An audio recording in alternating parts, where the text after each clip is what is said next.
Xiao Ruo was accustomed to dominating the world with his fire power in the end of the world, but once he failed, he was reborn into an agricultural dynasty. My parents have both passed away, and my family is as poor as a wash, with only 2 dilapidated earthen houses and a thin acre of land. My reborn body is weak and pitiful, and there are still a pair of young siblings below who need to be pulled. The miserable buffs are stacked full.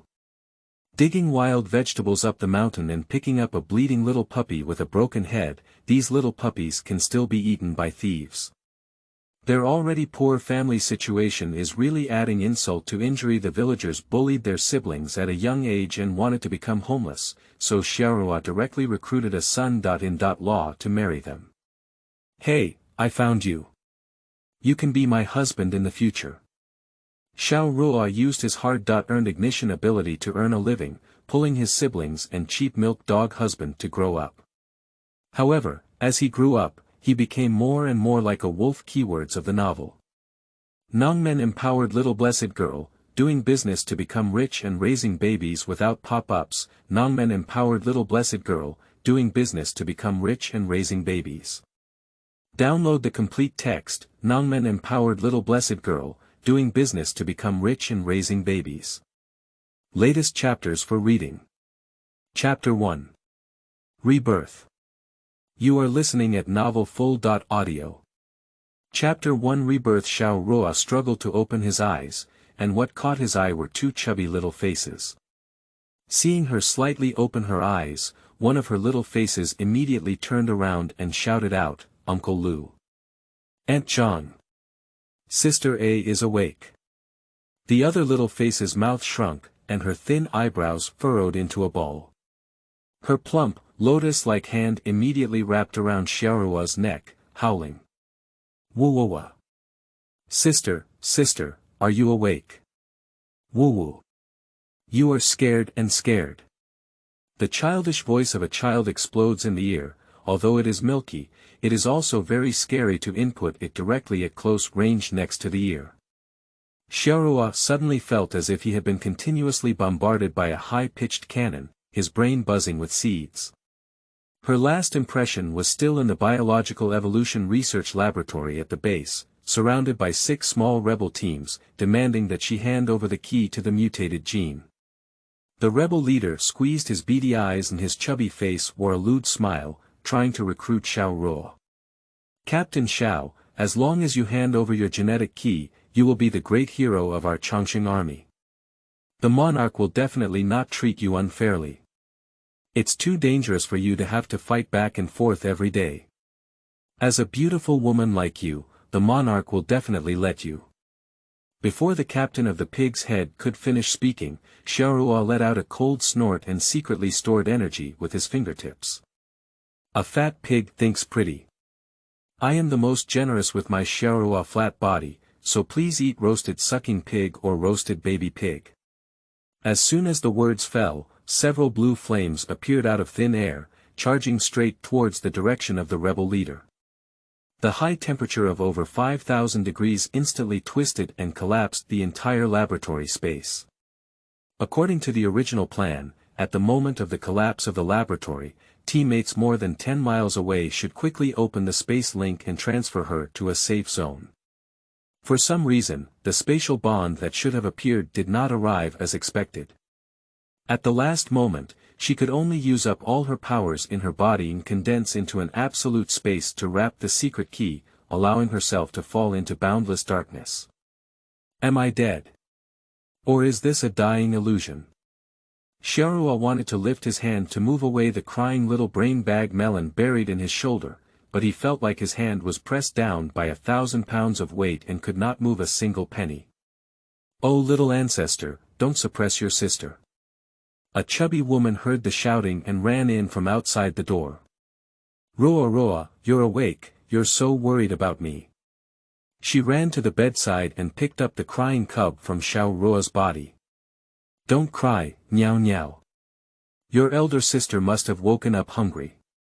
You and your younger brother will go and help Mr. Lu get some food." The chubby woman struggled to take out 2 small pieces of coarse sugar from her coarse cloth pocket and stuffed them into the hands of the 2 little children, coaxing them out of the door. Before Xiao Ruo could even sigh, her ears were finally clear. The chubby woman turned back to the bed and grabbed Xiao Ruo's hand, starting to wipe away her tears. Ruo, you silly girl, why can't you think of looking for a short sighting? The woman's hands were rough but warm, but they were quite strong. After lightly patting them, Xiao Ruo felt as if her hand had been hit by a board, causing pain. This limp Zhang is really not something. Even if he's a distant cousin, he can't force you to marry into his family. Ruo, don't be afraid. With Auntie I'm here, I don't believe this limp Zhang can still come knocking at his door and grab it. As she spoke, she touched Xiao Ruo's head again and pinned the scattered strand of hair at her temples behind her ear. When your parents were here, they took good care of our two young children. Thanks to your father teaching our eldest child arithmetic and literacy, our eldest child was able to enter the county town as a running assistant and earn a few dollars to support our family. It was only then that our family had the opportunity to move to the county town and live a good life. She wiped the moist corner of her eyes and said, "This limp Zhang who killed 1,000 knives. It seems like your parents are gone, and we are no longer in the village. We bully you and want to marry you as a cheap wife for his little cripple." The woman became more and more angry as she spoke, stomping her foot in hatred and saying, "Look at me, Zhang Cuihua, not going to tear his mouth this time. He took off his donkey shed. Even his dilapidated house dares to shout for his lame son, 3 wives and 4 concubines, and you have to leave your siblings and bring their belongings to fill his house. Have a big dream for him." Xiao Ruo lay for a while and finally accumulated some strength. He struggled to lift the hand that was not held by Aunt Zhang and wiped his face, at least wiping away the foam and tears that Aunt Zhang accidentally splashed on his face due to her excitement. After a while, Xiao Ruo had a rough idea in his mind. I should have died in the collapse of the laboratory. For some reason, my soul did not disappear, but was reborn into the body of this girl named Ruo. In the post-apocalyptic world, Xiao Ruo saw too many knowledgeable people who knew their faces but did not know their hearts. He carefully chose not to reveal the truth, even though the Zhang lady in front of him seemed genuinely good to the original owner of this body. Go ahead and observe carefully before making any further plans. Xiao Ruo secretly made a decision in his heart. End of this chapter. Chapter 2. As the Elder Sister, 1. You are listening at novelfull.audio. Chapter 2. As the Elder Sister, 1. Since we are going ahead, collecting information is the first step. Xiao Ruo didn't speak much since she woke up. One is that the original body has been unconscious for a long time, with a hoarse and dry throat. The second is to say more and make more mistakes. It's better to listen more to what others say. When others ask her how she feels, she smiles and coughs lightly, and others know to stop talking and chatting. During a few days of rest, she learned the general situation of this reborn world from the narratives of others.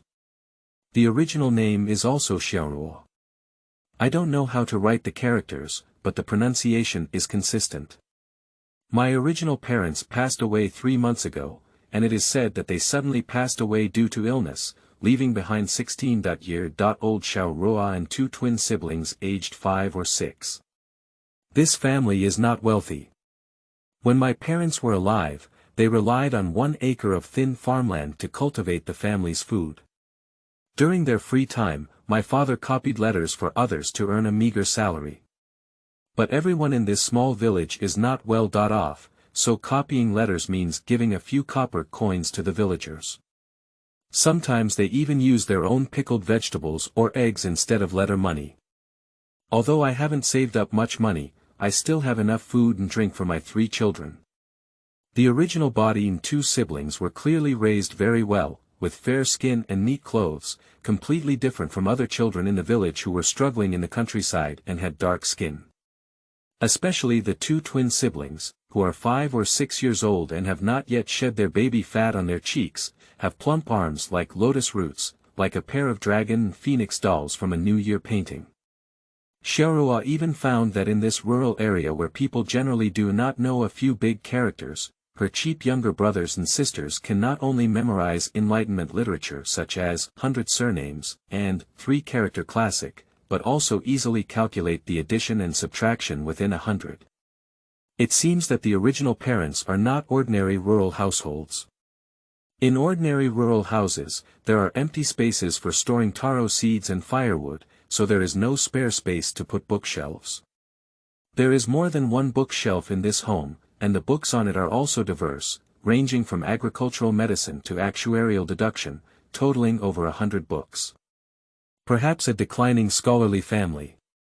I heard that my parents fled to this small village several decades ago. Seeing that the soil and water here are relatively abundant, they settled down here and had children. Xiao Ruo didn't have time to continue pondering where her deceased parents came from. She had a bunch of urgent troubles at the moment. The first thing was that when she woke up, she was forced to marry Zhang, who was described as a limp by Aunt Zhang.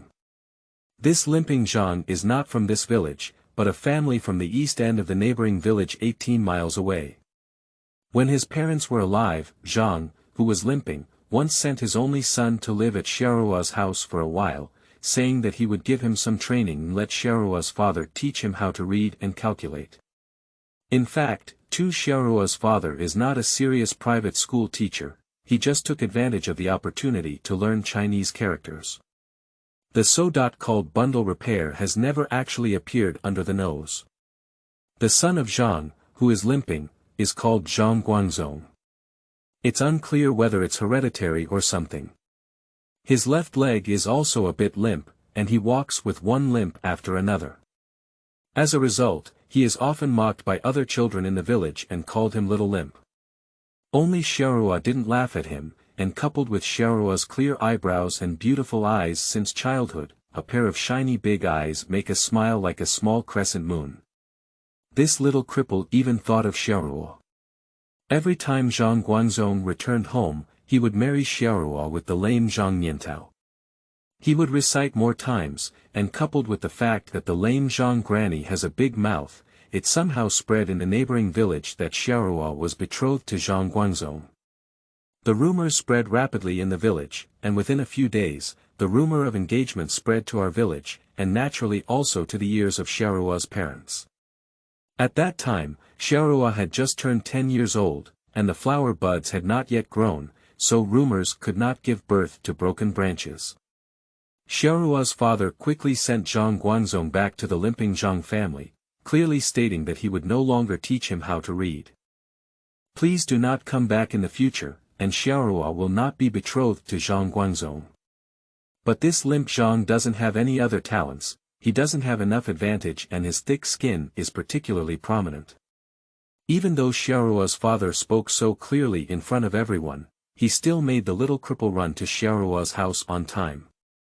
After several rounds of silence at Xiao Ruo's house, he occasionally asked the little cripple to bring some cheap mountain goods such as Ma Lan Tu and Xiao Yu Zai to his door, but he persisted for several months. In the end, it was even unclear to the public that my family and Xiao Ruo's family were distant cousins, and for several lifetimes they were cousins. Xiao Ruo's parents couldn't explain it clearly to others, so they decided to follow the limping Zhang family, at most without teaching or questioning. Originally, it just went on like this.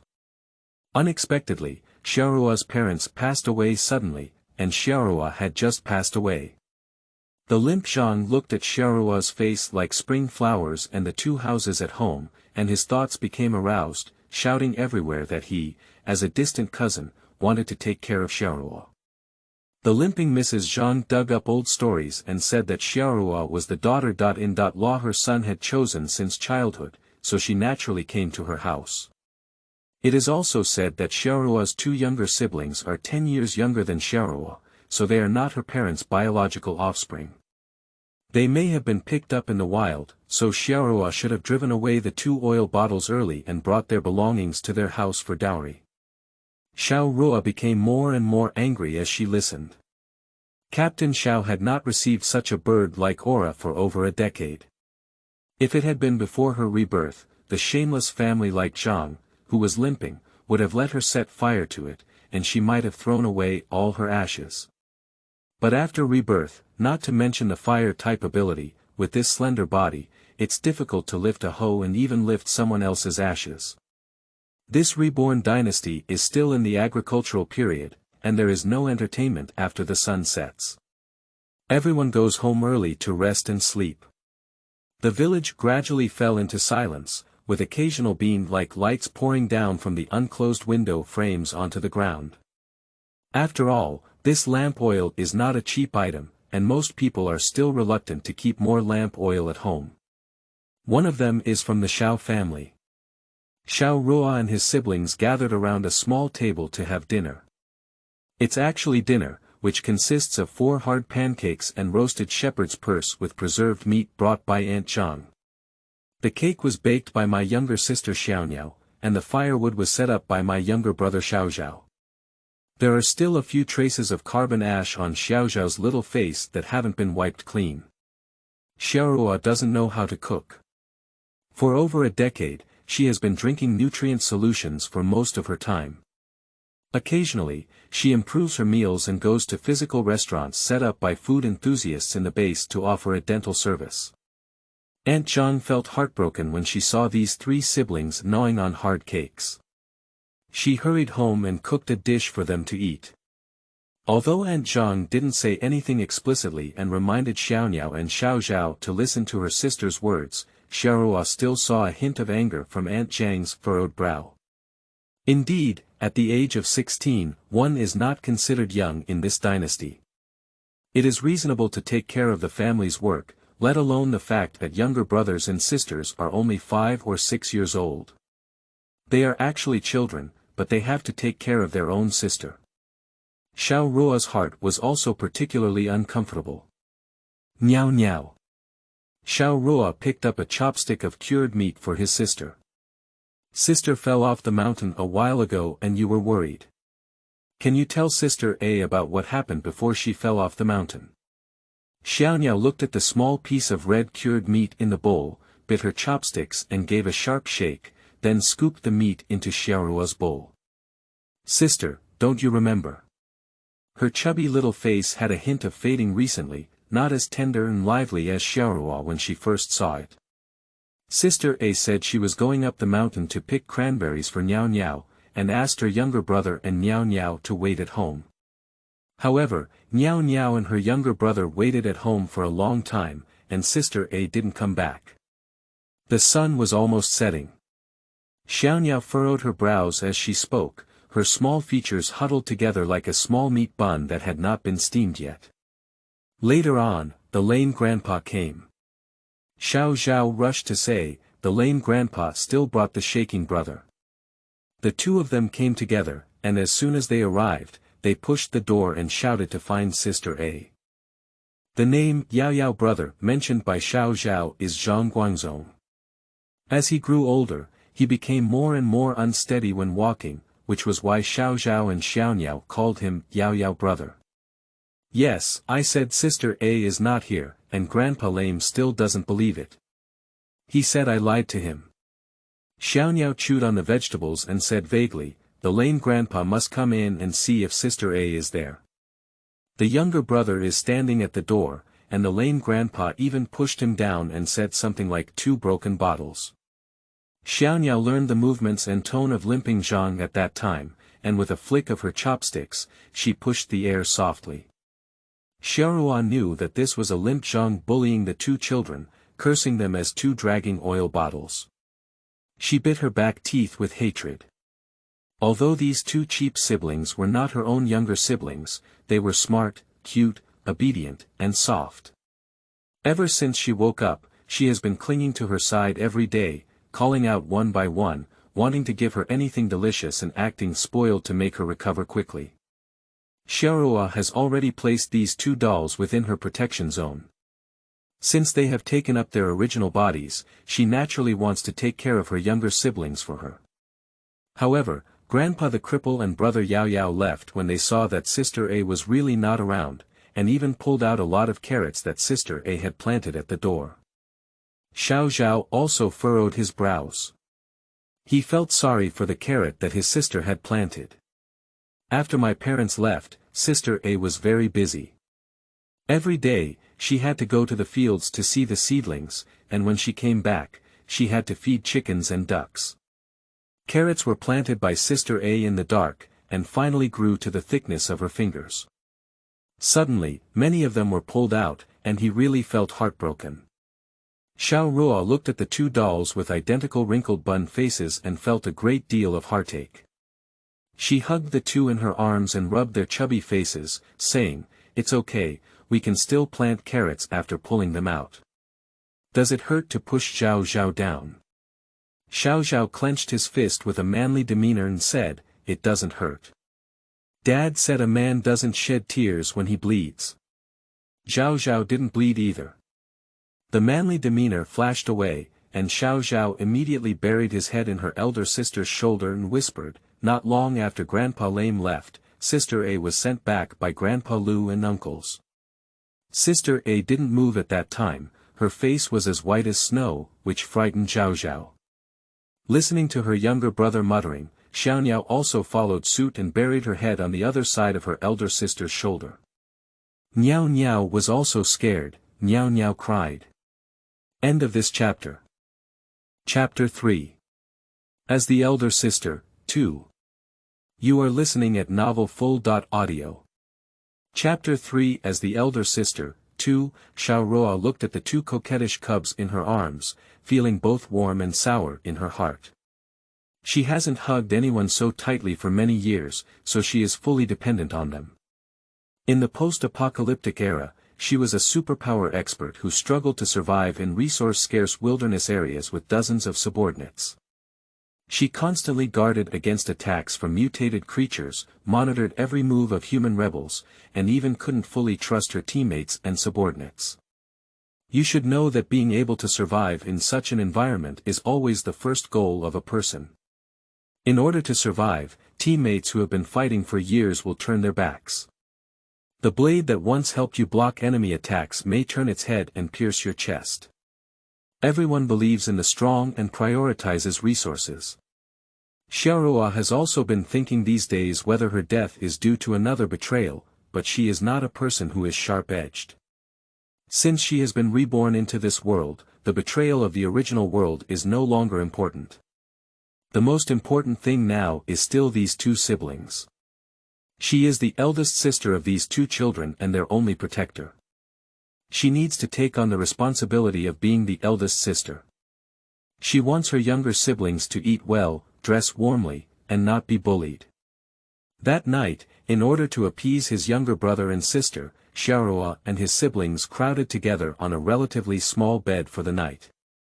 Fortunately, Xiaoniao and Xiao Xiao are young and small in size, so sleeping in the same bed for the three of them is not too crowded. Xiao Ruo slept in the middle, with a soft and warm little body on each side pressed against her, like two small shells. She touched the soft arms of her two children, calculating the supplies in her heart. There are about 3 tanks left to store rice, about 100 pounds. Each tank contains a few heads of garlic for insect prevention, which can last for several months according to the food intake of the three of them. In addition, there is a bag of rice noodles and wheat flour at home. According to the village people, the rainy season will come in a few months. Rice noodles and wheat flour are not resistant to moisture, so they should be consumed first to avoid waste. There isn't much storage for meat, and after flipping through the boxes and cabinets, I only found a small piece of cured meat, less than a pound. There are 4 hens in the courtyard, but they lay eggs and cannot be slaughtered. Xiaoniao and Xiao Xiao are still young, so protein supplementation cannot be reduced. They should eat eggs tightly every day first. Eating eggs alone is not enough. The family has not found any cash, so it seems that they cannot buy ready-made meat. She needs to find a way to buy some other meat. There is still over an acre of land in this family, and we need to find time to take a look. Although she doesn't know how to farm, she can learn that there will always be a day when the rice at home is finished, and if she doesn't farm, there won't be enough food for the coming year. And now the weather is warm, it should be late spring. There are mountains behind this village, and there should be plenty of wild fruit resources on the mountains. We also need to go to the mountains to find more natural gifts. Thinking, Xiao Ruo unconsciously fell asleep. She had a vague dream, in which there were two middle-aged people with indistinct faces, a man and a woman, dressed simply and neatly, looking at her from a distance. Xiao Ruo wanted to get closer and see what they looked like, but no matter how much she chased after them, they couldn't catch up. They always kept a fixed distance from her. Xiao Ruo wanted to ask who they were, but she couldn't make a sound when she opened her mouth. In a hurry, she gestured with her hands and feet, wanting to know what was going on. The middle-aged man and woman did not respond, and after some time, the two of them slowly bowed to Xiao Ruo before turning around and disappearing from her sight. As the middle-aged men and women faded away, Xiao Ruo also slowly woke up. Xiao in her arms was still sleeping soundly, and her fleshy little hands were tightly gripping her collar. The wrinkled collar was telling the story of her inner unease. The little one is quite sensitive. Xiao Ruo's heart was sour, so he slowly got up and simply took off his outer robe to cover the two children. Wearing a faint fragrance from the elder sister's body, the outer robe enveloped the still dreaming Xiao, as if slightly comforting the two. The two dolls fell towards the deeper black and sweet countryside. Xiao Ruo's nerves were constantly tense in her past life, and she had already been short asleep. In addition, she had slept a lot in the past few days under the guise of recuperation. Now, although the sky outside had just turned white, before the chicken crowed for the first time, she could no longer sleep. After pondering the dream for a while, Xiao Ruo felt that the middle-aged man and woman in the dream might be their original parents. As for why she dreamt, it is possible that this is a memory that was already preserved in her original body. At the end of the day, she was just a little girl of 15 or 16 years old, the predecessor of Xiao Ruo. 15 or 16 was still a child, and it was common for her to miss her late parents. It is also possible that the original parents are really worried about the three children in the family, so they came to her dream to ask her to take care of these three poor children. Although Xiao Ruo did not believe in the theory of ghosts and gods, she was able to be reborn. It cannot be determined in a word whether these ghosts and gods really exist or not. Since she had received the gift of the man and woman in her dream, and had already planned to take good care of this family, her past will be shrouded in smoke. She no longer thinks about her past life, but instead focuses solely on working hard for this small family. End of this chapter. Chapter 4. As the Elder Sister, 3. You are listening at novelfull.audio. Chapter 4. As the Elder Sister, 3. She still hasn't learned how to cook yet, and tasks like cleaning and putting things back in place can't stop her. The two dolls in the inner room were still sleeping, so Xiao Ruo didn't clean them. Children still need to sleep more and grow taller. Pushing open the door and window of the outer room to breathe, Xiao Ruo sprinkled some water on the ground in the dim morning light outside, carefully sweeping it with a broom. The house is a mixed construction of civil engineering and the ground is just compacted soil. Directly sweeping it will raise a large amount of dust. Sprinkling some water and then cleaning will prevent the house from being covered in dust. After cleaning the floor of the outer room and wiping the tables and chairs, she walked out of the door. The village where the Xiao family is located is called Jingzhu Village. The village is not large, with only about 20 households in total. Each household is not close to each other, but they are mostly 2 or 3 low-rise buildings made of mixed materials. Surrounded by a bamboo fence, it can be considered as one's own yard. Xiaojia is located in the southwest of Jingzhu Village, with 2 civil engineering houses in front and behind. The back is the inner room, which is divided into 3 rooms. The far left is the bedroom of Zhao's parents during their lifetime, and the far right is mostly the clothes of the girl's family, which is Xiao Ruo's room. The middle room is divided into 2 small partitions, half for the twins to sleep in, and the other half with 3 shelves that reach the top, neatly arranged with about 100 books. The outer room has multiple tables and chairs, similar to the function of a foyer, but there are many large tanks and wooden frames placed in the corners of the house. The tanks are used for storing grain, and the wooden frames are also mostly agricultural tools and firewood knives. Further outside is the courtyard where Xiao Ruo is currently located. There are 2 grass sheds on each side of the courtyard. Under the grass shed on the left is a stove made of stone and soil, while the grass shed on the right is a simple chicken cage. It is currently impossible to expect oneself to cook delicious food, and Xiao Ruo does not want the scene from last night to be recreated. The thought that Xiaoniao's small body was not as high as the stove, and yesterday she had to move a small stool to tiptoe on pancakes, really made her feel guilty. If you don't know how to make complex meals, then make some simple ones. At this moment, the hens were also giggling and waking up, and there was a rustling sound coming from the chicken coop. Xiao Ruo's eyes narrowed. Didn't someone give a pillow just as he was about to doze off? A few steps towards the chicken coop, completely disregarding the angry giggling of the old hen, her fair hand reached out and touched, and sure enough, she pulled out 2 warm eggs. She lit a fire switch and a haystack, then put on a few sticks and set up a pot to boil water. After boiling the water, I sprinkled 2 handfuls of wheat flour and stirred it, then knocked 2 eggs into the pot.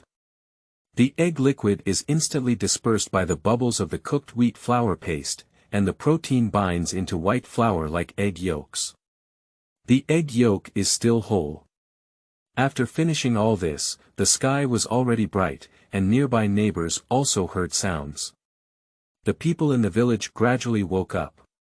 Xiao Ruo wiped the fine beads of sweat on his forehead, thinking to himself that his body was really thin and weak. With such a little work, he could get tired like this. It seemed that strengthening his body was also urgent. The eldest sister was too weak, which was not a good thing for this home without parental protection. She murmured in her mind about ways to strengthen her body and walked towards the inner room. Look at the scenery, about 2 little dolls should also wake up. A few steps into the room, I realized that the 2 of them were already half open, sitting on the bed and waking up in a daze. Xiaoniao still held on to her outer cloak in her hands, her thin eyebrows forming a small lump and her eyes hazy. Xiao Zhao also leaned against her twin sister with a bewildered expression on her face, her chubby little hand still slightly gripping the air, struggling with drowsiness. Wake up. Get up and wash up and eat. Xiao Ruo skillfully reached over and pulled one hand at a time, making them stand up and wake up faster. He found their clothes and placed them in their respective arms. Can I even wear small clothes on my own? Do I need my sister's help? After standing up passively, the 2 siblings finally regained their consciousness. Little chubby hands pulled their clothes and began to pull out their tops, putting them on.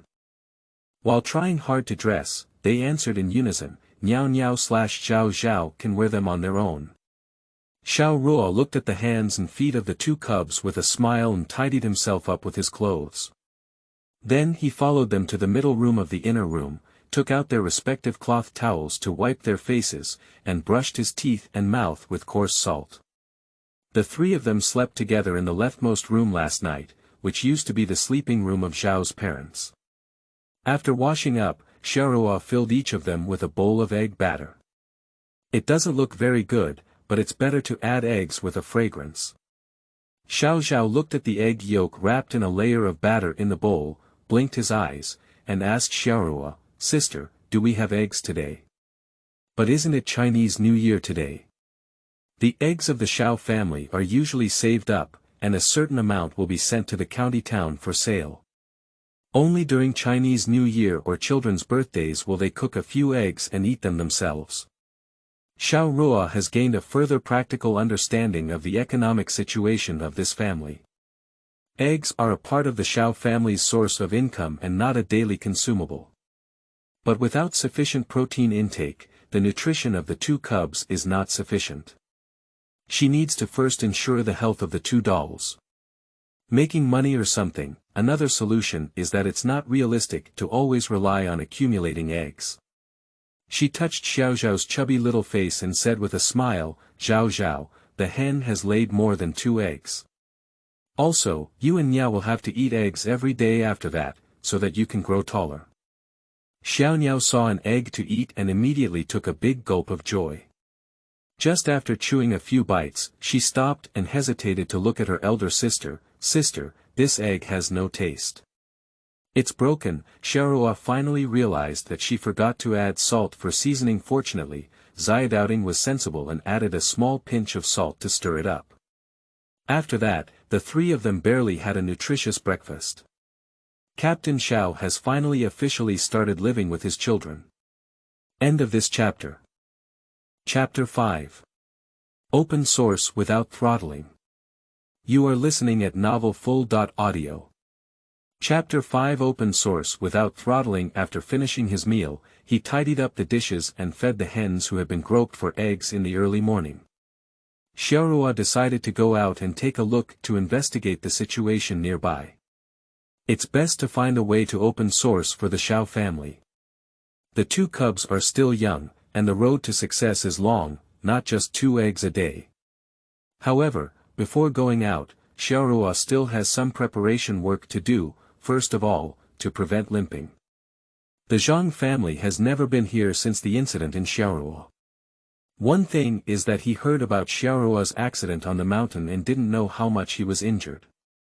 He was afraid that in case he fell and became disabled, his family wouldn't want a disabled and ugly woman to be his wife. If he were pulled by the villagers to pay for Xiao Ruo's care, he would suffer a big loss. On the 2nd day after Xiao Ruo's accident, Zhang Cuihua, who had befriended the Xiao family, came to his door and pointed at him, cursing his family for their lack of good intentions and trying to force the death of the Xiao family's orphan.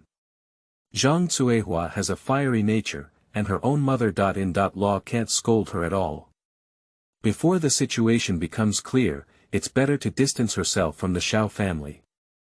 It has been a few days since Xiao Ruo woke up, and the villagers have gradually lost their gossip about blaming the limping Zhang family.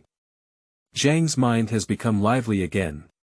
Not only is the eldest daughter of the Xiao family young and beautiful, but also the land in the Xiao family is fertile and tight. In a good year, she can produce 3 loads of rice, which can be converted into nearly 3 taels of silver. The limping Zhang's eyes lit up with green light as he calculated the property of the Xiao family, while Xiao Ruo's heart was also calculating. Last time Zhang limped, he didn't see Xiao Ruo in the Xiao family, nor did he take advantage of anything. According to his nature of not taking advantage enough, he would definitely not give up easily, indicating that he may have some bad water in his stomach. I can't just stay at home all day waiting for them to come and make a fuss. Spring is not waiting for anyone. Don't take advantage of the current favorable climate to search for some mountain goods and wild fruits. When the weather gets hot or the rainy season arrives, and the crops in the fields are not yet harvested, the 2 bean curds at home may have to eat fewer meals.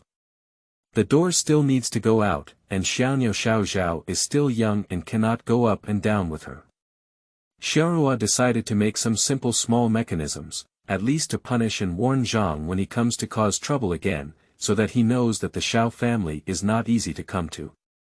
First, let Xiao clean up the chicken coop, gather the chicken manure in a small frame made of grass, and then let Xiao Zhao find some white powder next to the stove. She has observed that this is the product of limestone and wood combustion, which is quicklime. The 2 little guys eagerly busied themselves with the task assigned by their elder sister. Although they didn't know what Sister A was going to do, they were very happy to be able to help Sister A. Feeling relieved to see the 2 cubs busy with their buttocks sticking out, Xiao Ruo also began his own actions. She first finely crushed 2 yams and applied the yam juice onto the handle of the outer door. Yam juice is rich in plant alkaloids, which can make people feel extremely itchy after contact. The application height is just beyond the reach of the 2 little ones, to avoid accidental contact during play. After painting, she carefully entered the door where no juice had been applied. She hung one end of the chicken manure basket collected by Xiao on the beam with fine cotton thread, and tied it around the wooden beam behind the door. The other end is tightly fixed to the wall facing the door with a shorter cotton thread, forming an irregular Z-shaped shape as a hole. If someone suddenly pulls the door, the cotton thread at the door will be forced to pull the small frame containing chicken manure towards the direction of the door, and the fine cotton thread originally used to fix the grass basket at the back will be torn off. A grass basket without a fixed cotton thread will swing like a pendulum towards the person opening the door, carrying a basket full of chicken manure. Quicklime is sprinkled thinly at the entrance of the courtyard. Even if most people enter the yard, there won't be any trouble, at most the sole of their shoes is covered in quicklime. But if it were Zhang who was limping, he would definitely not go back home without seeing anyone. Even if he was hit with chicken manure on his forehead, he would definitely not give up and rush forward cursing. Zhang, who is also lame, and his son, who is also lame, has a left leg that is not flexible and his body unconsciously tilts to the left when walking. Xiao Ruo placed 8 jars on the left side of the outer room, filled with clean water. As long as they knock down a jar, a large amount of water will react with the quicklime on the soles of their shoes. The soles of rural people's shoes in this era are not thick, and quicklime emits a lot of heat when it comes into contact with water, which is enough to give them a painful lesson. After finishing these, Xiao Ruo reluctantly felt relieved. At present, there are not many things that can be used at home, and only a few small mechanisms can be set up. Although they do not have a great killing power, they are enough to deal with rural old rascals who have not seen much market before. She also instructed Xiao to go back to the inner room to play, and no matter what was happening outside, she could not come out unless she came back to call them and promise to come back before noon. Watching the two little guys nod their heads together, their big black grape-like eyes blinking and obedient, the cute Xiao Ruo couldn't help but give her little head a hard slap before leaving. When Xiao Ruo left, the whole village was already busy, with smoke rising from each household's cooking. Most of the meals were prepared by the housewives, and they only waited for the labor force to have a full meal before working hard to make a living. The closest one to the Xiao family is Uncle Lu's house, who helped to search for someone on the day of the accident in Xiao Ruo and then brought her back. Mr. Lu is currently repairing a hoe in the yard. The hoe blade and handle were loose, and he was pounding the hoe blade onto the ground with force from the top handle to the bottom, which would make the hoe stronger. "Grandpa Lu, are you busy?" Xiao Ruo took the initiative to say hello. In this era, agriculture was still the main focus, and people were mostly simple in nature. People in the same village looked up but didn't look down, and they were always familiar. When they met, they couldn't do without a few pleasantries, and they also needed to integrate as soon as possible. Grandpa Lu looked up at the crisp greeting and saw that the eldest daughter of the Xiao family, who was still sickly and wilting a few days ago, was calling him. "Isn't this Ruo Ruo? Are you feeling better now? I see that you're in good spirits. Where are you going?" "I'm much better now, and I don't have much to do staying at home all day. I'm thinking about going out for a walk and seeing the crops in the field," Xiao Ruo replied with a smile. The conversation outside also brought up Lu Wang, the wife of Mr. Lu's family. Lu Wang leaned out half of her body and saw that it was Xiao Ruo who also called out, "Girl, have you had breakfast yet? If you haven't eaten, bring your 2 dolls to my house to deal with it. Grandma Wang made rice cakes this morning." Lu Wang is a kind-hearted person who has been trying to take care of these 3 siblings since the death of Zhao's parents. "Thank you, Grandma Wang. We have had breakfast now," Xiao Ruo replied with a smile, looking at Lu Wang with a hint of embarrassment. "Grandma Wang, I'll go to the field and take a look later. It may take a while. If I haven't come back yet, in case something happens to my family." Without waiting for Xiao Ruo to finish speaking, Lu Wang walked out of the house with her whole body, one hand inserted into her waist, and the other hand still holding a vegetable spoon. "You're talking about limping Zhang, right? Don't worry, this dead cripple dares to cause trouble at your house. I'll beat him to death with a spoonful first. What kind of malicious heart? It's just bullying your children without anyone to protect them." Last time Tsuhua scolded him, he didn't bring me with him. I've always wanted to curse this wicked thing to death. As she watched Grandma Wang get more and more excited as she spoke, Xiao Ruo quickly waved her hand and said, "No, no, Grandma Wang. What I mean is, if anything happens at my house later, please don't interfere." Ah! Xiao Ruo's sentence stunned the two of the Lu family. What's going on? Did this Xiaojia girl fall off the mountain and break her brain? Why do others bully her family and let others not care? Xiao Ruo had a cunning smile on his face, and his big eyes narrowed into two crescent moons. Grandpa Lu and Grandma Wang, you don't have to worry. I've settled down and everything else will be arranged by myself. After speaking, he asked Uncle Lu how to get to his own field. After clarifying the direction and distance, he bowed slightly as a gesture of respect and turned to walk outside the village. Watching Xiaoruo's slowly receding figure, Lu Wang said to her husband in confusion, "How do I feel that Ruo is a bit different today? What arrangements can she make?" Grandpa Lu was also stunned for a while, then lowered his head and continued to hammer the hoe. He replied to his wife, "Don't worry about these things. You can float on your own without any floating duckweed. The child has no mother's plan early. Ruo has a backbone now, and she said there will be arrangements. If we can help, we can help. If not, we can just watch." Lu Wang also nodded. Yeah, without her parents, Xiaoruo is the biggest one. She's probably also enlightened and wants to become the head of the family. I thought about turning my head back into the house to continue cooking, waiting for my eldest son to come back and learn carpentry. Let him do more guy's style for the Xiao siblings, and it's not a waste of this neighborhood scene. As Xiaoruo walked towards the outside of the village, he was unaware that the impression he had left on others was quietly changing. She has now spread a blank sheet of paper in her heart. What she needs to do is to quickly list the resources that can be utilized, open source for the Xiao family, and enable the two Xiaodouting to grow as strong as possible. End of this chapter. Chapter 6. Own Grain in the Mountains. You are listening at novelfull.audio. Chapter 6. Own Grain in the Mountains. Outside the Jingzhou village monument is a large area of neat and open rice fields.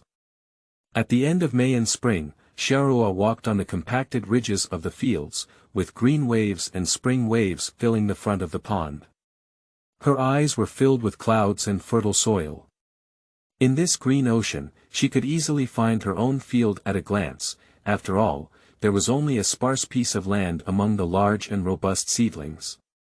The death of the parents of the Xiao family happened to be in the spring of February, which was the time to open the fields and plant crops. After the funeral arrangements were completed, the best days of opening the fields had already passed.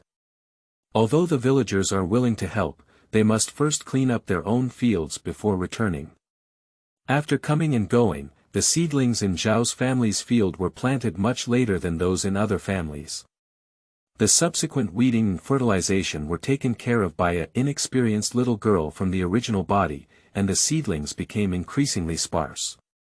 Either the fertilizer caused the leaf tips to wither, yellow, and curl, or they were thin and long, and at first glance, there was no yield. Xiao Ruo sighed silently as she looked at the withered and drooping seedlings. It was true that she couldn't expect this year's harvest. With this growth, even a few dozen kilograms of rice in the autumn harvest were cherished by heaven. After crossing the rice options in her open source list, she decided to look further up the mountain.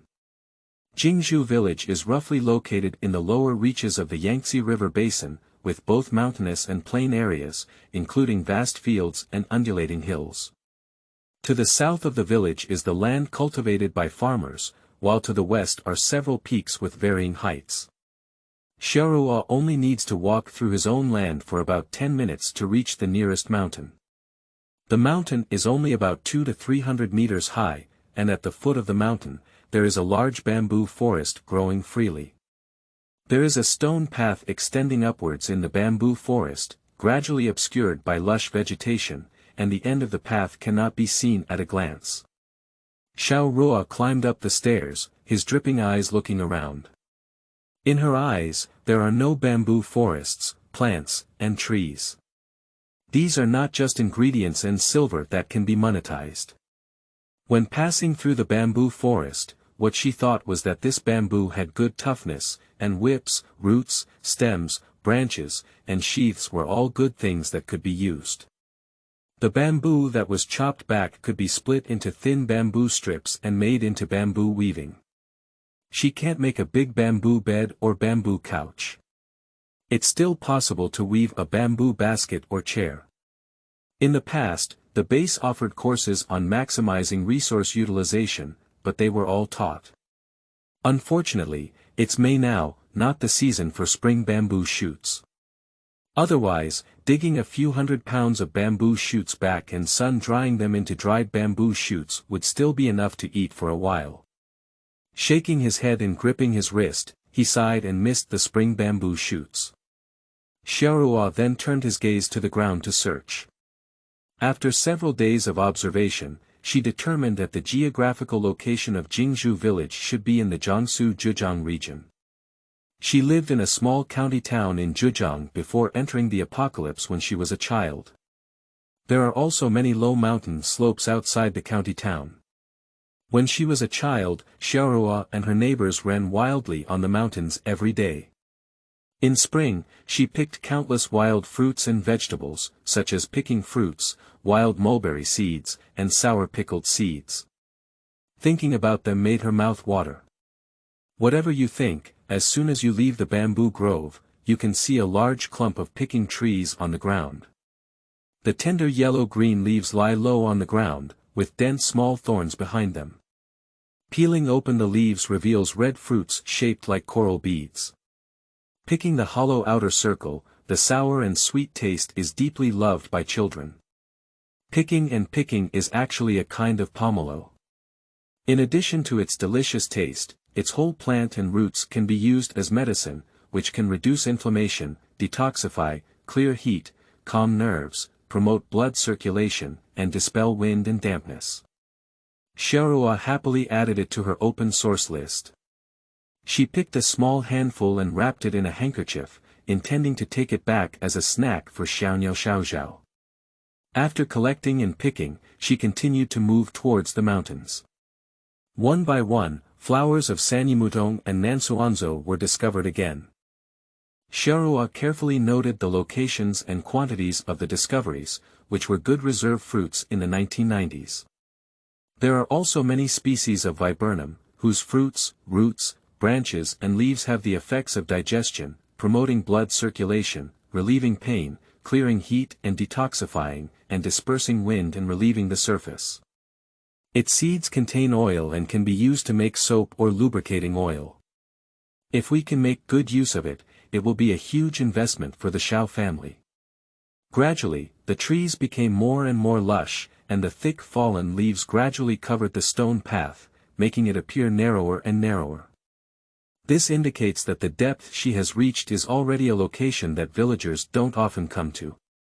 Wherever people walk more, there is a road, and where the road disappears, there are fewer people.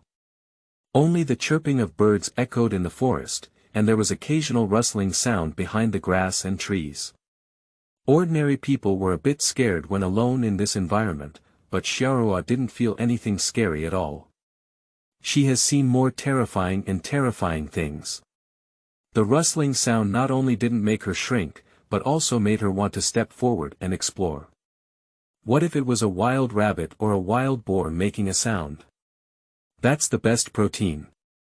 Under the carpet search, Xiao Ruo really found traces of high-quality protein. At the root of a dense shrub, she saw a tuft of gray-white hair. She picked it up and pursed it with her fingers, then smelled the smell of rabbit urine. Ah, indeed there are wild rabbits living in this area. Rabbits live alone or in pairs, and are good at burrowing but not easy to capture. In spring, male rabbits will chase female rabbits for courtship. Even Xiao Ruo, who ran at full speed in his past life, may not be able to catch up alone, let alone his thin and weak body now. Xiao Ruo slightly curved the corner of his mouth and muttered, the reason why people are human is because they have subjective initiative and can use tools. If you can't force yourself to catch a rabbit, then she'll set a trap. Just say it and do it. First, search around for a slightly thick branch, smash the large stones on the roadside into sharp flat edges, and then rub and weave several grass stems into a sturdy grass rope. Use the grass rope to firmly tie the stones and branches, and a simple shovel will complete the task. The soil layer of decaying leaves is soft, but digging a hole that can catch wild rabbits requires a depth of about 1 meter. Xiao Ruo dug for a long time, but only to a depth of 20.30 centimeters. Her delicate little face was already covered in beads of sweat, which slid down her neck and soaked her collar and inner clothes. Some beads of sweat even threw into her eyes with the action of her shovel, causing both eyes to prick and ache. She leaned heavily against the nearby tree, panting heavily. She couldn't dig anymore, and her delicate and white hands were also red and hot from the branches. Forget it, Rome wasn't built in a day, it wasn't built in a day. One bite won't make you fat. Xiao Ruo gasped for breath to comfort himself, but don't overdraw his strength at once and let his body suffer from bone damage. This wild rabbit doesn't have to be eaten today, it's better to continue digging holes tomorrow. Looking up at the fine sunlight slanting through the cracks in the tree crown, it was already shining brightly. She promised Xiaoniao and Xiao Zhao to return home at noon, and now it was time to set off for the village. Otherwise, these two little bean puddings might have to secretly wipe gold beans at home. End of this chapter. Chapter 7. Evil Comes Back, 1. You are listening at novelfull.audio. Chapter 7. Evil Comes Back, 1. Xiao Ruo returned to the village using a branch as a crutch. She overestimated the energy of her body, and when she went down the mountain, her feet were soft and her eyes turned black. This girl's body and bones are too weak, no wonder she fell off the mountain and was carried back by someone before, and was misunderstood as unable to think and seeking death. How can you take care of the 2 cubs in your family so weakly? She must develop a targeted exercise plan, not to mention being able to climb roofs and walls, but at least be able to shoulder and carry things, right? You should know that Xiao Ruo used to lead a team to climb and hide on the cliff for 3 days in pursuit of the rebels, without closing her eyes. She hobbled back to Jingzhou village while muttering, and before she reached the village entrance, she heard someone calling her from afar. Zhao's big girl. Is it you? It was Lu Taixing from the same village who called her. Most of the households in Jingzhou village have the surname Lu, and a few have surnames that have been relocated from outside. Lu Taixing is the second son of the village chief. His father is getting older, and many things in the village require errand notifications, all of which are left to him to handle. A few days ago, while Xiao Ruo was lying in bed, Lu Taixing came a few times and was familiar with his face and warm-hearted. Xiaojia girl, you have come back. After confirming that Xiao Ruo was walking, Lu Taixing ran over in 3 steps and 2 steps.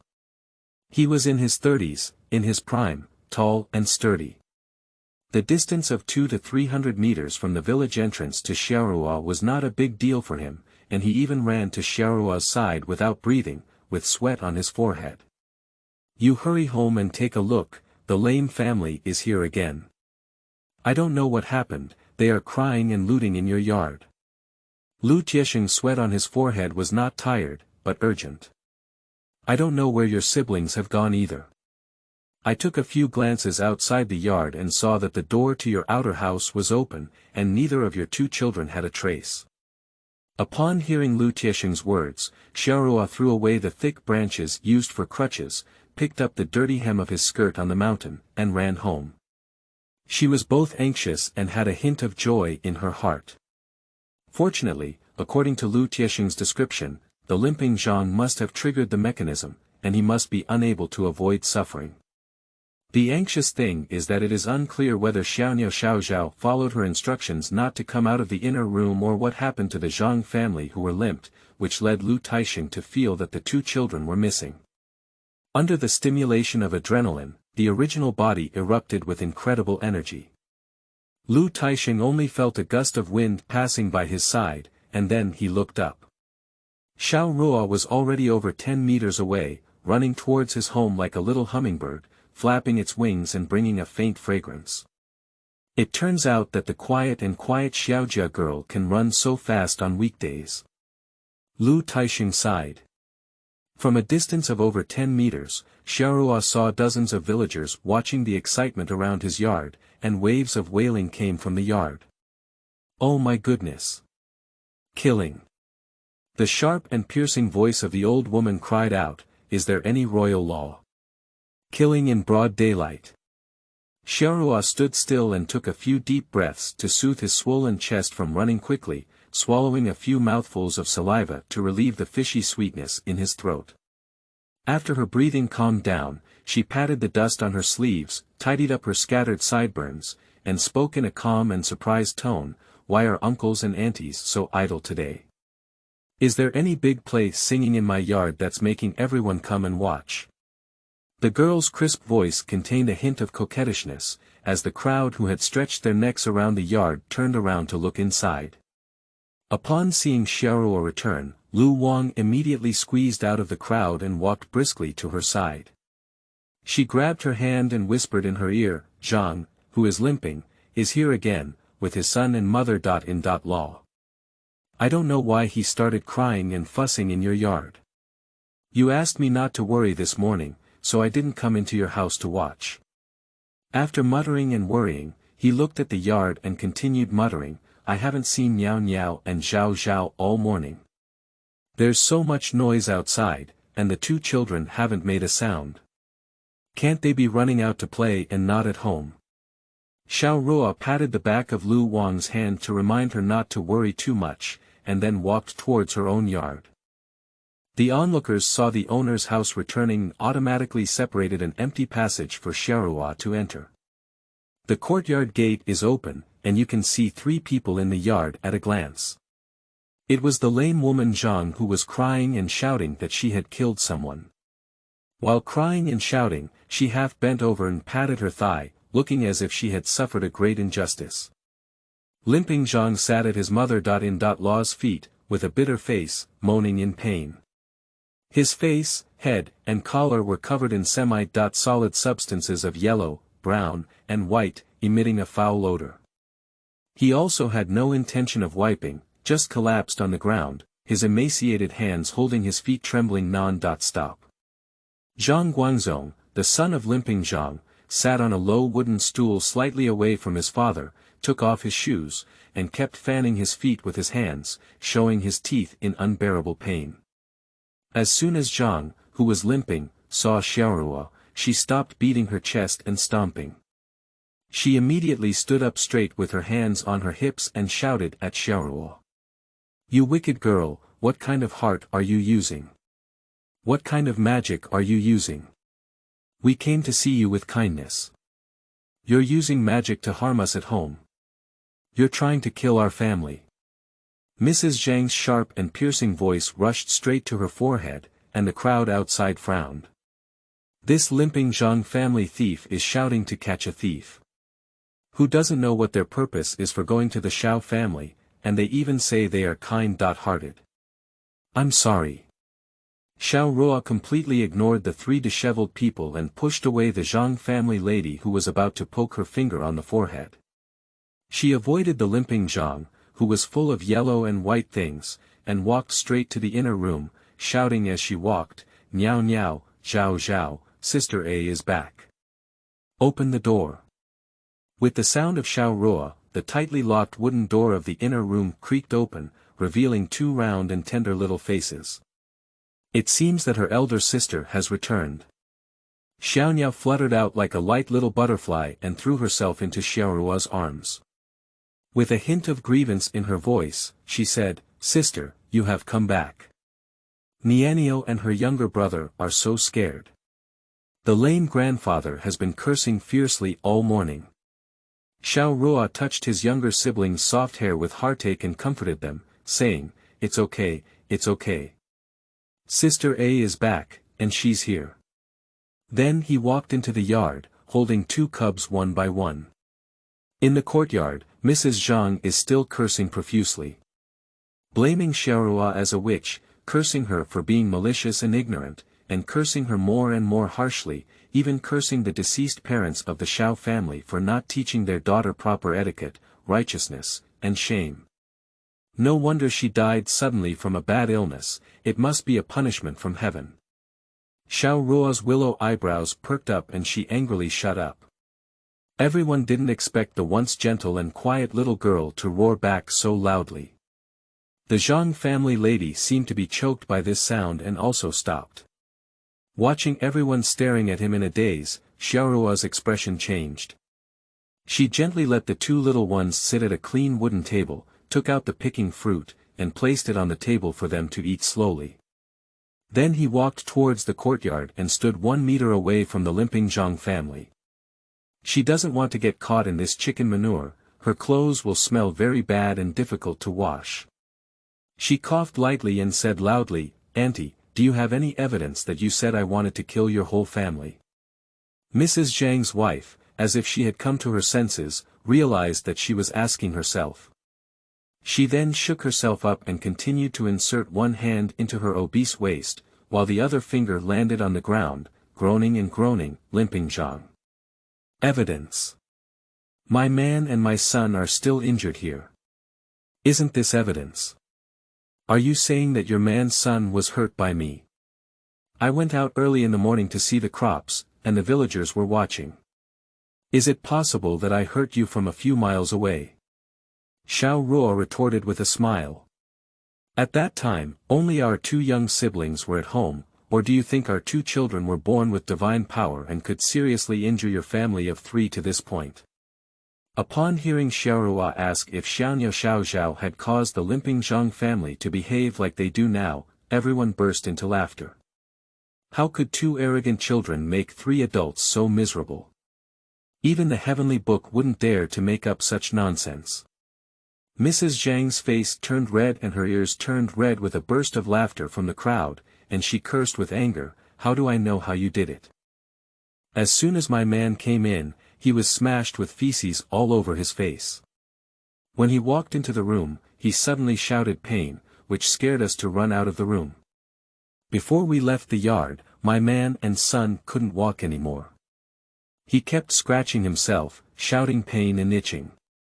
The more she said it, the more she felt it was a problem with the Xiao family. Mrs. Zhang became even more vicious and said, "Who knows how you did it? Maybe it was the magic you used. You're just a little witch. Your parents must have taught you the magic of demons." Xiao Ruo laughed at the sound. "Auntie, you said I used witchcraft but couldn't provide actual evidence. Accusing others of using witchcraft without reason would lead to imprisonment. The writing of the honing villain is so enjoyable." End of this chapter. Chapter 8. Evil Comes Back, 2. You are listening at novelfull.audio. Chapter 8. Evil Comes Back, 2. Zhang's wife, a rural woman who had seen the largest official, was the village chief. When she heard that she might be imprisoned, she immediately felt guilty and unwilling to let it go. She wanted to push her own man down with her hand and let him speak together, but the chicken manure that crippled Zhang's body was really hard to handle. She angrily kicked her man in exchange for a louder, limping cry. He limped and screamed in pain, while vigorously scratching his exposed skin. The hands and feet that already have dandruff are covered in red and swollen scratches, alternating red and white. As he scratched and twisted, the chicken manure on his head was also thrown onto other parts of his body, as if it had been smoothed out during the scratching process. Xiao Ruo was laughing inwardly and was about to cramp. If it weren't for everyone watching, she would still be carrying the backbone of the Xiao family, she would have laughed and pounded the table long ago. She continued in a calm tone as much as possible, "Auntie, I think Grandpa Zhang has a crazy disease, right? Otherwise, how could he look like this? And all of this? Chicken manure, maybe the madness broke out and rolled in my chicken coop. Oh, isn't this madness contagious? Don't transmit it to my chickens. She pretended to be afraid and took a few steps back, frowning and covering her mouth and nose with her sleeves, as if she was afraid that there might be a source of infectious diseases ahead. Upon hearing that it was contagious, the crowd outside the yard made a gasping sound. In this era where medical resources are not abundant, infectious diseases are extremely terrifying, and no one wants to go crazy just because of the excitement. A few timid ones have already decided to turn their heads and go home. You're talking nonsense. Mrs. Zhang blushed. Once the name of infectious madness spread, her family would no longer be able to live in the village, let alone inherit the family line for her son and daughter. Law. It's clearly a problem with your family. My Guangzong only complained about foot pain after entering your house. It's because there's dirt in your house. She didn't dare to say that Xiao Ruo would use evil methods. She was afraid that she would really be twisted and sent to jail. Since it's not a magic, it must be because the Xiao family is not clean and there are dirty things causing trouble. Dirty thing? What dirty thing? Xiao Ruo immediately retorted. My yard and house are clean and tidy, and I think this place is the dirtiest for you men. Also, what are you doing in my house for no reason? It's because there's no one in my house and you want to go in and steal things. Xiao Ruo deeply understands that this kind of thing must be preemptive, first labeling the other party as a thief, and coupled with the reputation of the Zhang family for being greedy for cheap goods, the mixed truth and falsehood of the clamor will inevitably make the onlookers feel that the Zhang family's visit today is coveting the Xiao family's property and wanting to take care of the sheep. What stealing? We didn't steal. Zhang, who was limping, suppressed his pain and shouted loudly as he said he was a thief. Stealing is a serious crime and will be punished with hard labor. Even if the theft is not successful, one will still be held accountable. If designated to steal a chicken, one will also have tattoos on their face. Such a serious charge, even if he only has one breath left, he will deny it to the end. You said if you didn't steal, then you didn't steal. Xiao Ruo didn't intend to easily let them go. If he didn't take the opportunity to teach them a lesson, they would dare to come again next time. This time, I was on guard. If one day I missed something and happened to be away from home, Xiaoniao and Xiaozhao's small pudding wouldn't have become the steamed bun they were venting their anger on. I could pinch it as I wanted. Xiaoniao and Xiaozhao watched as their eldest sister changed her usual gentle voice and fought back against their lame grandfather's family in a clear and organized manner. They were so stunned that they forgot to eat their sweet wild fruits. It wasn't until they saw Xiao Ruo turn around and beckon to them with a smile that the two little ones finally came to their senses and slipped off their chairs, running towards their eldest sister. Niao niao, Zhao Zhao, when Sister A asks you, you must answer truthfully. Xiao Ruo is still very gentle with his siblings, touching their little brains. After both of them nodded, he continued to ask, have you seen Grandpa the cripple's family come in? Xiaoniao's round and round eyes turned to look at the limp Zhang who was still lying on the ground. She saw the chicken manure she had been collecting so hard in the morning hanging evenly on his body, and she almost giggled. She tried to suppress her smile, and Xiaoniao answered seriously, Sister, not long after you left, Grandpa Lame came. Zhao Zhao and I were playing a few squares in the inner room, and we heard the fence in the yard being pushed open, and then Grandpa Lame was calling Sister's name. We dare not speak up and cannot leave the inner room according to Sister A's words, so we hid by the window and secretly watched. Xiao Zhao continued with Xiaoniao's words. I saw Grandpa the cripple shout a few times and then walked towards the outer room. Brother Yao walked into the outer room with him. After entering the outer room, as soon as they opened the door, we couldn't see it. Xiao Zhao waved his little arm and learned the action of opening the door. Then there was a loud bang. The lame grandpa shouted and started cursing many people. Grandma Zhang also ran into the outer room. He tried hard to recall and continued, they all went into the outer room. We couldn't see them, so we heard something break again. After a while, they all cried and ran out. There is a space a few steps away in the middle of the inner and outer houses, and the inner house forms a semi-arc around the outer house. The windows on the side of the inner house can indeed see part of the courtyard. If the door of the outer house is opened, it will block the view of the inner house. After listening to the accounts of the two children, everyone knew that they were not lying. The limping Zhang family of 3 were indeed suspected of theft. Otherwise, how could they have entered the house without the owner's response? At this moment, everyone looked at the Zhang family with suspicion and caution in their eyes. Seeing everyone's reaction, the 3 members of the Zhang family were really flustered. They thought that after the death of Xiao's parents, what kind of climate could the 3 children in the family have? Xiao Ruo has been quiet, gentle, and a bit timid since childhood. The 2 young ones are innocent and have no protection from other relatives or uncles. As long as they are stronger, they can definitely swallow the Xiao family. Who knew that today's Xiao Ruo was completely different from before, speaking confidently and logically, and even imposing a serious crime of theft on them?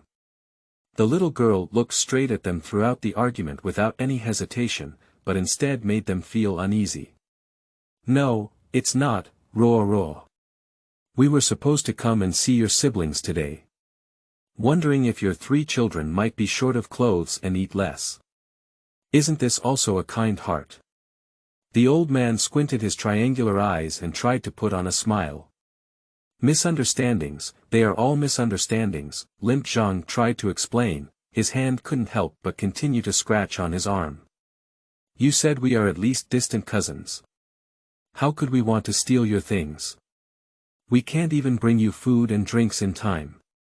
He is too itchy. Since entering the Xiao family, he has suddenly felt inexplicably itchy. The more he scratches, the more itchy he wants to scratch his own skin. Mrs. Zhang, seeing that her man had already confessed, wisely avoided getting angry and secretly pulled at her silent son, hoping that his son would also say something to dispel their suspicion of theft. At this moment, Zhang Guangzong's face was already flushed and slightly blackened. He never agreed to come to the Xiao family. He knows his parents' plans, and he has indeed loved the beautiful and gentle Xiao Ruo since childhood. But he also knew in his heart that Xiao Ruo's parents had opposed marrying him since he was alive, and Xiao Ruo had no romantic feelings towards him. He studied with Xiao's father for several years, and he understands the principles of propriety, righteousness, integrity, and shame. However, his parents are determined to stick to the Xiao family. They say that the Xiao family can read and calculate, and their family is definitely not an ordinary farming family. It is possible that they have hidden some inherited treasures. He was pushed and forced by his parents to stick to the Xiao family for so many years. He really had no choice but to feel guilty towards the Xiao family, and even more so towards Xiao Ruo. Zhang Guangzong remained silent, regardless of how his mother pushed him or signaled at him. Xiao Ruo looked at the family of 3 singing a grand opera and found it extremely ridiculous. She even had the face to say that she wanted to bring food and drink to their 3 siblings. Just as she was about to shatter the lie of limping and breaking with just one thrust, an old and majestic voice came from outside the yard. "Zhang Heli, since you are visiting the Xiao family siblings, what food and drink did you bring to them?" Watching the villagers scatter like a sea, a crane-haired old man leaning on a cane walked into the Xiao family courtyard with the help of Lu Taisheng. The person who came was the old village chief of Jingzhou village and Lu Tiesheng's father. End of this chapter. Chapter 9. Picking Up Dog Puppies, 1. You are listening at novelfull.audio. Chapter 9 Picking Up Dog Puppies, 1. It turned out that Lu Taisheng was afraid that his 3 siblings would be bullied by Zhang, who was limping, so he went to find his own village chief father to support the Xiao family. The parents of the Xiao family were kind to people during their lifetime and got along very well with most of the people in the village. The father of the Xiao family is also literate. He can help everyone copy letters and read the documents sent by the superiors. Everyone thinks that the Xiao family will definitely produce scholars. Especially my youngest son Xiao Zhao, who is clever and proficient in reciting poetry and literature at a young age, may even be able to be admitted as a scholar in the future. Hey, when the time comes, there will be a scholar in Jingzhou village. Who among the people from all over the country wouldn't envy us to the point of envy and drool, praising our outstanding talents in Jingzhou village? Just rush here, we can't let people from other villages come and really bully the siblings of the Shishao family. The old village chief has been managing Jingzhou village for decades, managing the village in an orderly manner, treating villagers equally, and handling affairs with ease. Whenever there is a conflict among the villagers, they like to seek mediation from the village chief. Even people from nearby villages are very convinced and respectful of the old village chief. Zhang Heli is the real name of the limp Zhang. When he heard that it was the old village chief of Jingzhou village who exposed his excuse, the limp Zhang became even more timid. He snorted, on the way here. I fell and got into the ditch. I lost something, too. Ah yes. The limping Mrs. Zhang immediately resumed her own man's words. We fell on the road and didn't bring anything here because of it. Old village chief, you must be careful. We didn't want to steal anything. The old village chief looked at the limping Zhang family in disarray, his gray eyebrows twisted into a rope. He doesn't know the thoughts of this family, but the limping Zhang family is not from this village after all. He can't really discipline and criticize the villagers in other villages. At most, he just beats them to make them no longer like they are today. He just wronged the 3 children of the Xiao family. Since you fell on the way to visit the Xiao family, the bumps and bruises on your body must have been caused by the fall at that time, and have nothing to do with the Xiao family, the old village chief nodded, touching his gray beard. If you look at the Xiao family doll's intentions, it's good, so naturally it's not theft. This statement not only clarifies the relationship between the injuries on the 3 members of the Zhang family and the Xiao family, but also gives the limping Zhang family a step down, eliminating their suspicion of theft. The 3 members of the Zhang family dare not refute. If they can wash away their theft reputation, they will be grateful. Zhang Guangzong, who was limping, and his mother in law were smiling and talking in unison. Zhang Guangzong, who had a flushed face and remained silent like a gourd, wanted to go home. Observing the villagers, the limping Zhang, who was covered in chicken manure and looked disheveled, hid far away, making the 3 of them even more embarrassed. Xiao Ruo watched as the 3 of the Zhang family, who were gasping for breath and enduring pain, left. Even as they walked away, they could still hear the Zhang family's wife scolding her son for not speaking for them just now. She also understood the principle of not being beaten by pain, let alone the fact that this was a step handed over by the old village chief. She and Xiao Zhao still have to live in Jingzhou village, let alone refute the face of the old village chief. Lu Taixing shouted to the villagers who were still looking inside, let's go. Everyone has gone back to work. As soon as everyone saw that the excitement had subsided, the old village chief was still at the Xiao family. It was estimated that Zhang, who was limping, would not turn around and cause trouble for the Xiao family's children. They all dispersed in groups and went home to work on their own farming. The matter is over, but the old village chief's heart cannot be let go. He looked at the delicate Xiao Ruo, who was a beautiful girl from a young age. My skin is more snowy than snow, my hair is like a pile of crows. A pair of clear and bright eyes squint slightly with a smile, like the Milky Way filled with starlight. Although she has not been adorned with silk, satin, gold, silver, flower, and mother-in-law since childhood, Zhao's mother is skilled and hardworking, often making new styles of plain cloth skirts and jackets for her. However, the Xiao Ruo lining is more like a tender willow by the spring water, or like the lotus in the water, beautiful and memorable. Since Xiao Ruo was 7 or 8 years old, there have been many families who want to marry her, but they have been rejected by her father.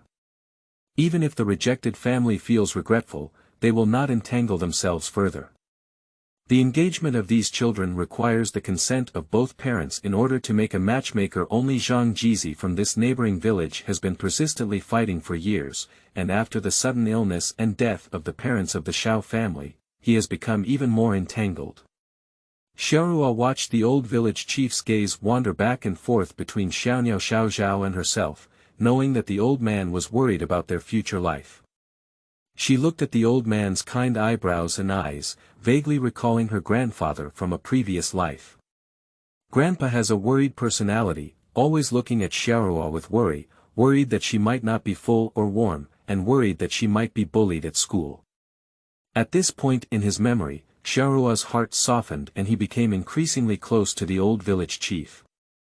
Grandpa village chief, thank you for helping us out of the siege. Where are you talking, girl? As a village chief, I can still watch outsiders bully you.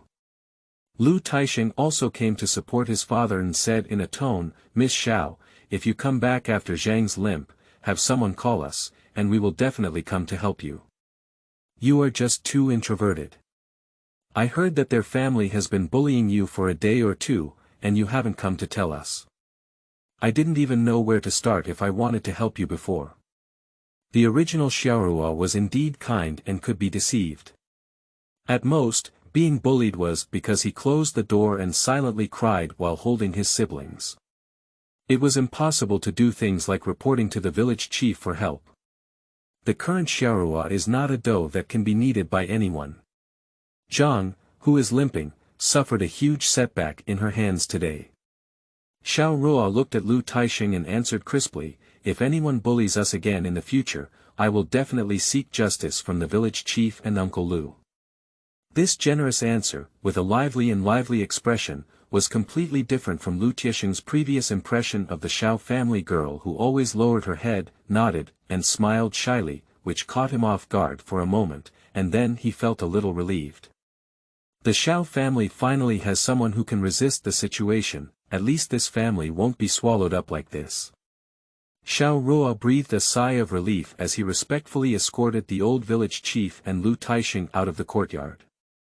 She cleaned up the yard, wiped away the residual yam mucus and splashing chicken manure from the doorknob, and carefully swept the broken pottery jar fragments to prevent Xiao from accidentally getting injured.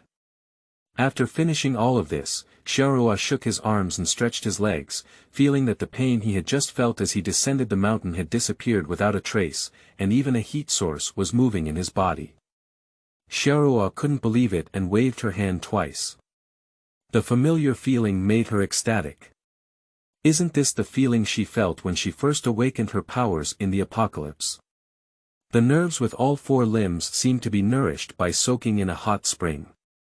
The heat source started from a small ball and rolled along her veins, faster and larger. Although it was completely invisible on the outside, a small volcano had already begun to brew inside her. Xiao Ruo excitedly raised his hand and looked at his lush white fingertips, secretly exerting a force.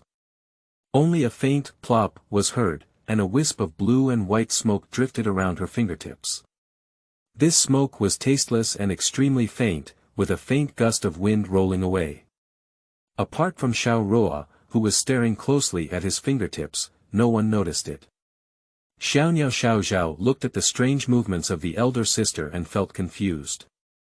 What is Sister A doing? I saw Xiao Ruo's excited face turn red again, with a big smile and sparkling eyes on it. Although I didn't know what Sister A was doing, Sister A was happy and they were happy. That's great. That's great. Xiao Ruo never thought that she could have the abilities of her past life after being reborn.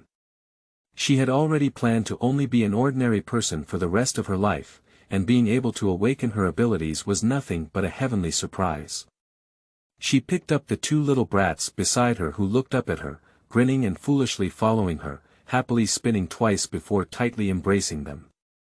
Although the two little bean puddings still didn't understand, they still followed us sister and laughed. They haven't seen Sister A so happy for a long time.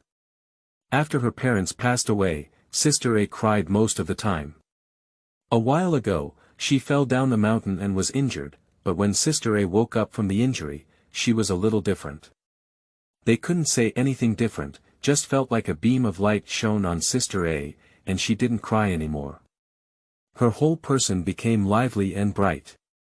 No matter what kind of elder sister she is equally good to both of them and is their good elder sister. Xiao Ruo's most excited energy passed, and although she was still very happy and excited, her mind began to ponder the reasons for her ability to awaken. It was her habit to grasp the source of everything in order to trace it down. What was she doing before her psychic awakening? Facing the limping Zhang family head on. No, it would be ridiculous if we could awaken our abilities in a fight, wouldn't it? What about before the dispute? She just went to the West Mountain and didn't find any heavenly or earthly treasures that could awaken her abilities. She was also exhausted and half dead. By the way, I'm half exhausted. When she came down from the mountain, her hands and feet were sore and weak, and her eyes turned black, completely exhausting her physical strength. Can it be said that superpowers burst out after she had exhausted all the energy of her original body? Or does it mean that after each depletion of physical strength, the supernatural powers become more abundant? Thinking of this, Xiao Ruo couldn't sit still anymore. She looked at the early morning sky and put Xiao down.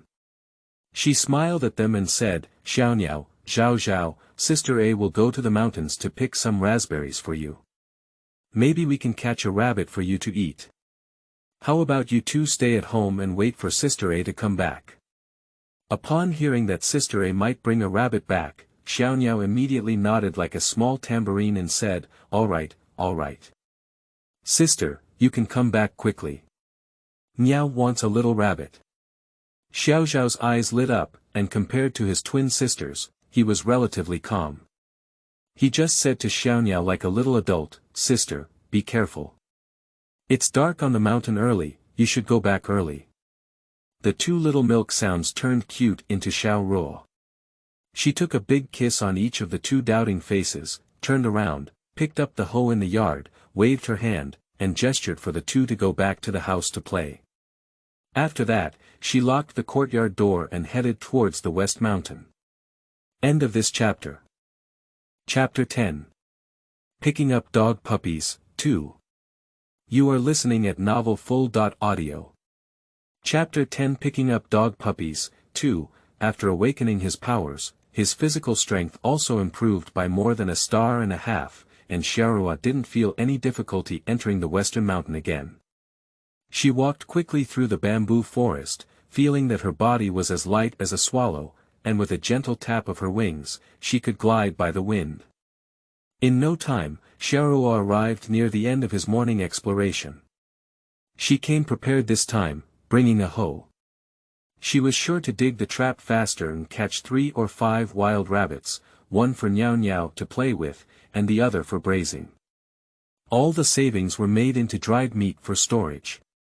Delightfully arranging the way to deal with the prey in his heart, Xiao Ruo looked around and searched for the not-too-deep pit he had dug this morning, intending to deepen the work on the original foundation. At least he had worked so hard to dig 20 to 30 centimeters this morning, so he couldn't work in vain. This startled her and she saw a person lying next to the pit she had dug in the morning. Did the pit I dug kill someone? But this is already a sparsely populated area deep in the Xishan Mountains, with no roads. It is estimated that there may not be anyone coming here for 3 to 5 years. Xiao Ruo didn't even think about setting up a warning sign or anything to remind others to prevent falling into the pit. Moreover, this pit is only 30 centimeters deep, and even an old hen can easily pounce upon it.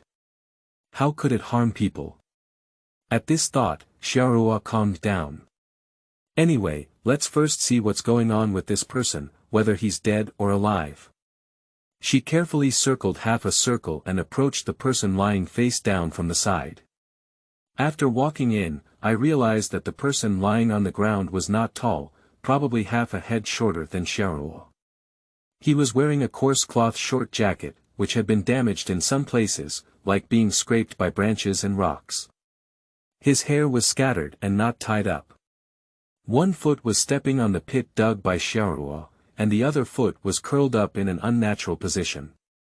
His appearance was unclear when he looked down, but there were abrasions and bloodstains near his forehead, and there were also some blood stains on the protruding stones not far from his head. Does it really look like I fell because I stepped on the pit I dug? Xiao Ruo poked the person's arm and whispered, "Hey, are you still alive? Hello." The person on the ground twitched slightly but didn't make a sound. Xiao Ruo felt relieved and confirmed that the person was still alive. At least she hadn't accidentally killed someone as soon as she was reborn. However, this person was injured due to her own mistake, and Xiao Ruo is not someone who can escape, so she will naturally take responsibility. Xiao Ruo flipped the person over to check if there were any other injuries, and only when he saw his face clearly did he realize that he was still a teenager. At around the age of 12 or 13, the young man looked up and the wound on his forehead became even more terrifying. His skin and flesh were cut several times by stones, and the wound was mixed with mud and sand. The terrifying wound on his forehead and the dirt on his face did not conceal the young man's handsomeness. His facial features were clearly defined, his nose hanging like a gallbladder and eyebrows like a sword, his cheeks slightly thin, and his lips slightly pale. His tightly closed eyes were a shallow downward curve, lurking under the thick and neat eyebrows. The lifting of the tail of his eyes softened the sharpness of his entire face. Xiao Ruo could even imagine how captivating these eyes would be when opened. Is this a mischievous kid from whose family running to play in the deep mountains? Such a handsome little face has been harmed by me like this. His family doesn't even tear me apart. Xiao Ruo's brain was replenished and his neck shrunk. It's still important to save people. I hope his family members don't get too angry because it's still too late to make up for their lost sheep. At least they don't want to claim too much from her. She doesn't have the money to compensate them now. Lifting both arms of the young man, he wrapped them around his neck, and Xiao Ruo lifted him up with all his might. Perhaps he hit the wound on the young man's body again, and he unconsciously twitched, but there was still no sound or waking up. Fortunately, she awakened her powers and carried someone who was only slightly shorter than herself down the mountain. Xiao Ruo not only did not feel tired, but the small volcano inside her body showed a faint strengthening trend. Along the way, she even occasionally summoned some sparks to play. In order to avoid any trouble, Xiao Ruo picked a sparsely populated path back to the village. When entering the courtyard, she would hide behind the haystack and observe for half a day to make sure no one saw her before quickly entering the house. After entering the house, he placed the still unconscious young man on the bed and instructed Xiao, who was curious to observe, to fetch a basin of hot water to clean the dirt on the young man's body. When she changed the boy's dirty and tattered clothes, she realized that he wasn't just a wound on his forehead. Dozens of long, blue and purple scars crisscrossed his body, like a net that tightly bound him. These scars seemed to have been left by intensive whipping recently. The boy's right leg was previously in a pit, and his ankle should have been twisted. Now it is visibly swollen and red. And his left foot kept twisting unnaturally on the outside, and Xiao Ruo felt along his left calf bone, inferring that the bone of his left leg was most likely broken. Is it true that this young man did not run to the sparsely populated mountains as a mischievous act, but rather suffered abuse from his family and fled into the mountains and forests to avoid being beaten? Xiao Ruo's eyebrows, as beautiful as willow leaves, were twisted into a knot. In her opinion, this 11 or 12-year-old boy was just a child, and she was so abused by people. She didn't know if there were any laws to protect children in this era. If this child is handed over to the government, it is feared that in this era of advocating filial piety, the government will only find the child's original parents to return him. Could that be pushing him back into the fire pit? Xiao Ruo thought anxiously, without pausing to wring a dry handkerchief to wipe away the dirt on the boy's body. If other people in the village see this scene, they will definitely be extremely surprised. In the eyes of others, from the age of Xiao Ruo to 16, already reaching the age of hair, it is considered appropriate to avoid suspicion towards men. It is against common sense to clean up unfamiliar men like this. Xiao Ruo had no feelings about it. Before her rebirth, she was already 26 years old. Looking at this teenager, there was no difference between her younger brother Xiao Zhao, who was 5 or 6 years old. They were just immature cubs. After the young man was completely cleaned and put on clean clothes, the sky had already turned dark. The Xiao family did not have suitable male clothing for the young man's body shape, so they changed the young man into the clothes of their father before his death. The clothes were too big for the young man, so Xiao Ruo had to roll up the cuffs and pants legs a few times. The 3 siblings of the Xiao family missed their parents and did not burn all of their belongings. Instead, they happened to use them right now. Sister, Niao Niao has made the cake. Sister, come and eat. Xiao Niao leaned in from the door and called out to Xiao Ruo. Xiao Ruo felt that Xiao Niao and Xiao Zhao were extremely well behaved. The rabbit that promised them did not come back, and the 2 cubs not only did not get angry, but also helped her fetch hot water to find suitable clothes. Seeing themselves busy, Xiao Ruo consciously prepared dinner, which made Xiao Ruo, who had seen many bear children in his past life, feel excited. Although Xiao Niao only knows how to make pancakes, she still doesn't have the kind of scallions that make her teeth hard. Niao Niao Zhao Zhao, come over first. Xiao Ruo waved at the 2 cubs who were peeking out at the door. Xiao Niao Xiao Zhao, like 2 inseparable little milk dogs, immediately ran to her elder sister's side to put up stickers. This little brother was met by Sister A on the mountain. Can you take a closer look at his face? Is he from our village, or doesn't he look like someone from a nearby village? Although Xiao Ruo has seen most of the people in the village these days, he is afraid that he may have made some mistakes, so it is more reliable for the 2 cubs who have been playing in the village since childhood to recognize him. Well, we've never seen this brother before. Xiao Niao Xiao Zhao shook her head at the same time, and Xiao Niao continued, he shouldn't be from our nearby village either. If there were such a beautiful little brother, the martial flower god of the Flower God Festival would definitely be him every year, and Xiao Niao won't remember wrong.